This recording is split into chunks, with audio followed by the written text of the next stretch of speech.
But I began to notice something, and I've started to talk about it. It makes some people uncomfortable. I have noticed that there is an epidemic of effeminate boys. An epidemic of effeminate boys. Boys whose fathers see their role as a homeschool dad as buying the curriculum every year. Boys who are being discipled by their mothers, who would make somebody a great wife one day. But there's nothing masculine about them. That's just wrong. Boys need their fathers. Boys need men. Moms, hear me on this. Because sometimes what happens is dad recognizes the need for this boy to be turned into a man, and he sort of steps it up with intensity, and you respond by putting yourself between the boy and his father because you just don't want him to be that hard on him. Let him go. You let him go. Because there's things about being a man that you just don't understand. He needs to be hard on him. And you sit there, and dad's telling him, suck it up, son.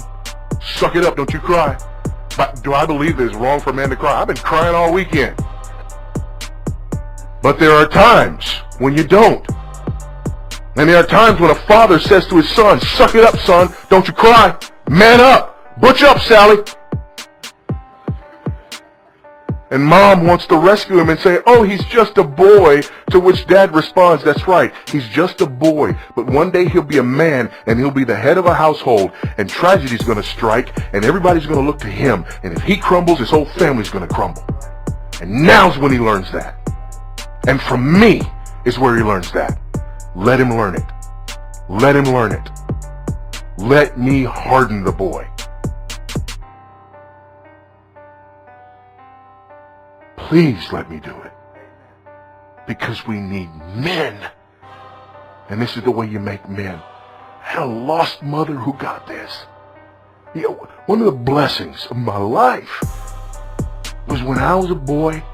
Again, my mother's single teenage Buddhist mother. She doesn't know God. She's living her life, raising a son all by herself. She got pregnant with me when she was 17 years old. So here I am, I get old enough to find a little trouble in drug-infested, gang-infested South Central LA. There's enough trouble to be found. My mother did not know what to do with me. And then she figured out something. So we got on a Greyhound bus for 3 days and went from Los Angeles, California to Beaufort, South Carolina, where I then spent the next year and a half with my uncle, who was a retired drill instructor in the Marine Corps.